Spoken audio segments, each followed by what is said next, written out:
അപ്പോൾ നല്ല കാര്യങ്ങൾ സംസാരിക്കും.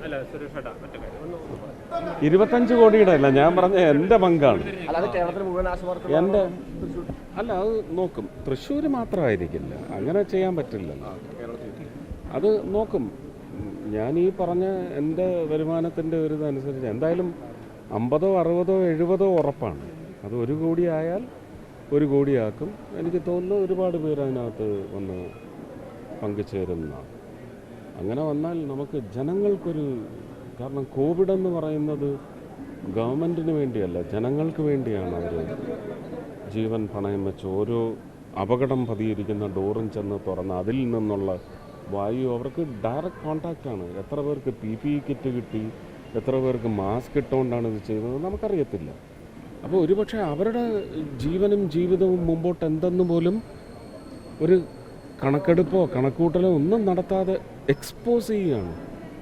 അന്ന് മരണമാണ് അല്ലേ, ഇതിൽ എക്സ്പോസ്ഡ് ആയാൽ മരണമെന്നാണ് ലോകം മുഴുവൻ പറഞ്ഞത്. ആ മരണത്തിനെയാണ് അവർ നേരിട്ടത്. അപ്പോൾ തിരിച്ച് സമൂഹത്തിന് എന്തോ ചെയ്യാനുണ്ട്. ആ സാമൂഹിക പ്രവർത്തനത്തിന് വേണ്ടിയാണ് അത് ചെയ്യുന്നത്. അയ്യോ, അതിൽ പിന്മാറണമെന്നല്ല, അത് ഞാൻ അവരെ ഇപ്പോൾ കാണും. ട്രിവാൻഡ്രത്ത് ചെന്നിട്ട് ഞാൻ അവരെ കാണും, സംസാരിക്കും.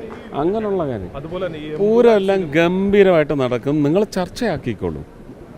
ഞാൻ എപ്പോഴും പറയാറില്ലേ, അത് എന്നെക്കൊണ്ട് വീണ്ടും എന്നെക്കൊണ്ട് ആ വാക്ക് ഉപയോഗിപ്പിക്കരുത്. ഗംഭീരമായിട്ട് നടക്കും. ഇതൊക്കെ അതിന് മുമ്പുള്ള ചില തരികിട പരിപാടികൾ മാത്രമാണ്, വേറൊന്നുമില്ല. രാജേഷിനെയും ഗിരീഷിനെയും കേന്ദ്രമന്ത്രിയുടെ മുമ്പിൽ കൊണ്ടുചെന്ന് ഇരുത്തി കൊടുത്തിട്ടുണ്ട്. 2 മണിക്കൂറാണ് ചർച്ച ചെയ്തത്. കാര്യങ്ങളെല്ലാം അവരെ പറഞ്ഞ് മനസ്സിലാക്കിയിട്ടുണ്ട്. അത് കഴിഞ്ഞ് പിറ്റേ ദിവസം ഒരു ഫുൾ ഡേ ഓരോ വകുപ്പിനെയും വിളിച്ചിരുത്തിയാണ് ചർച്ചകൾ അവർ നടത്തിയിട്ടുള്ളത്. ഞാൻ കേരളത്തിലേക്ക് പോകുന്നു. എല്ലാ കാര്യങ്ങളും അവരെ പറഞ്ഞ് മനസ്സിലാക്കിയിട്ടുണ്ട്. അവർക്ക് ഇതിനകത്ത് ഒരു കേന്ദ്ര നിയമം മാറ്റുന്നത് ഇന്ത്യയിലെ മുഴുവൻ പ്രദേശങ്ങളിലെയും അപകടങ്ങൾ, നമ്മുടെ ഇവിടുത്തെ തന്നെ പുറ്റിങ്ങൽ വെടിക്കെട്ട് അപകടത്തിൻ്റെ പശ്ചാത്തലത്തിലാണ് ഇത് നടന്നത്. ഇത് 2019 മുതൽ പ്രഖ്യാപിക്കപ്പെടേണ്ടതാണ്. പക്ഷേ ആ കോവിഡും കാര്യങ്ങളും എല്ലാം വന്ന് വീണ്ടും ജനനിബിഡത പല പ്രദേശങ്ങളിലും ഉത്സവങ്ങളിൽ വരുന്നു. ഇത് മാറ്റാൻ വേണ്ടിയുള്ള അല്ലെങ്കിൽ ഒന്ന് പുനഃക്രമീകരിക്കാനുള്ള നീക്കം നടത്തിക്കൊണ്ടിരിക്കുമ്പോഴാണ് കണ്ണൂർ കൊണ്ടുവച്ച് പൊട്ടിച്ചു കൊടുത്തത്. ഇത് നമ്മൾ ജനങ്ങളോട് ഒരു പൂരത്തെ സ്നേഹിക്കുന്ന എല്ലാവരും സ്നേഹിക്കും.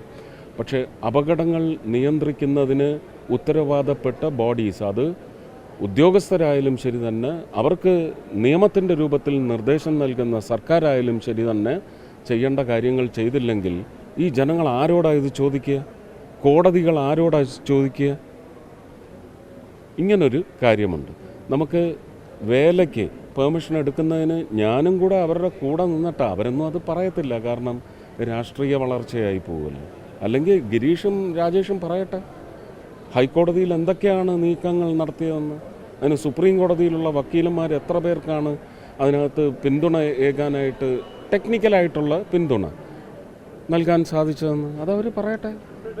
ചില രാഷ്ട്രീയ സൗകര്യങ്ങൾക്ക് വേണ്ടി പലതും മറച്ചു പിടിക്കരുത്. അപ്പോൾ നല്ല കാര്യങ്ങൾ സംസാരിക്കും.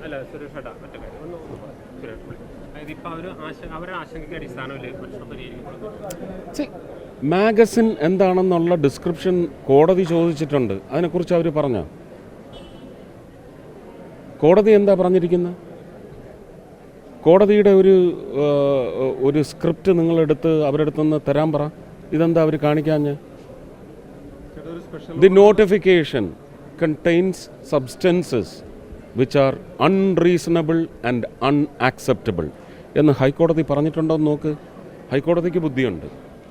ആ ബുദ്ധിപരമായി പറഞ്ഞ കാര്യങ്ങൾ പ്രചരിപ്പിക്കാൻ ശ്രമിക്കും. അതാണ് നമുക്കിത് സുഗമമായി നടത്താൻ വേണ്ടിയാണ് നിൽക്കുന്നത് സർ. അത് നമ്മളല്ല, നാട്ടുകാർ നിൽപ്പുണ്ട്, അവർ നടത്തിക്കോളും. Thank you.